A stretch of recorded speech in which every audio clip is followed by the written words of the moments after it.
Hallo, ich bin Konstantin Reck und die Übung, die du gleich sehen wirst in diesem Video, heißt das Universum im Inneren bewegen. Ja, du hast richtig gehört, in deinem Inneren gibt es so ein eigenes Universum, könntest du sagen. Und der Hauptenergiefluss in diesem Universum, wie in einer Galaxie des Kreisen, ist der sogenannte kleine kosmische Kreislauf oder Kreislauf des Lichts. Man könnte jetzt ewig darüber reden, warum der so günstig ist und warum es so schön ist, diesen Kreislauf zu üben, zu erfahren. Aber am besten, du übst es selbst und machst die Erfahrungen, dann wird alles von alleine klar. Der kleine Kreislauf wird durch zwei Leitbahnen gebildet. Dumai auf dem Rücken, in der Wirbelsäule und Renmai auf der Vorderseite. Diese haben normalerweise keine eigene Richtung, aber durch das Üben bekommen sie eine Richtung. Und Qi kann mehr aufgenommen werden und in diesem kleinen Kreislauf transformiert und sozusagen auch verdaut werden und gespeichert werden. Du kannst diesen kleinen Kreislauf mit vielen anderen Übungen aus anderen Übungssystemen leicht kombinieren. Auf diesem kleinen Kreislauf befinden sich einige Engpässe, Engtore sogenannte. Einen davon kennen die meisten.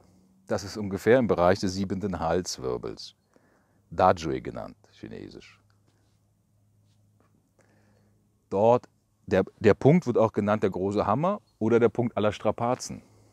Alle Strapazen, alle Last hängt an diesem Punkt.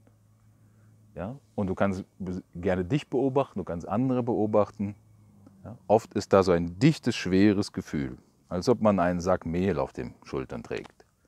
Das klare Qi kann nicht in die höheren Zentren gelangen, das Denken ist etwas trübe, benebelt, die Konzentration hält nicht lange an, ja, alles ist so ein bisschen verwaschen, alles ist so ein bisschen eng, alles ist so ein bisschen muffig, alles ist ein bisschen dunkel.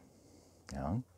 Wenn du den kleinen Kreislauf übst, ja, der auch Kreislauf des Lichts genannt wird, dann wird der Geist hell. Das ist ein schwer zu beschreibendes Gefühl. Das muss man erfahren, das kann man nicht so wiedergeben. Man kann es nur so mit dem Wort andeuten.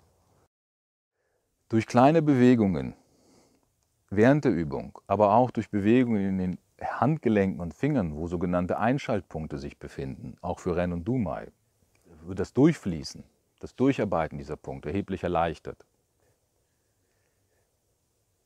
Wenn du das allein im Sitzen machst, dann hast du wenig Feedback und dann hast du auch wenig Sachen, an die du dich halten kannst. Also ich empfehle dir, wenn du den kleinen kosmischen Kreislauf üben möchtest, verbinde ihn mit bewegten Übungen, wie zum Beispiel dieser Übung, die du gleich sehen wirst. Du wirst viel mehr Spaß haben beim Üben und du wirst viel leichter zum Ziel kommen. Und du wirst wirklich ein Gefühl bekommen für die Energie, die da fließt.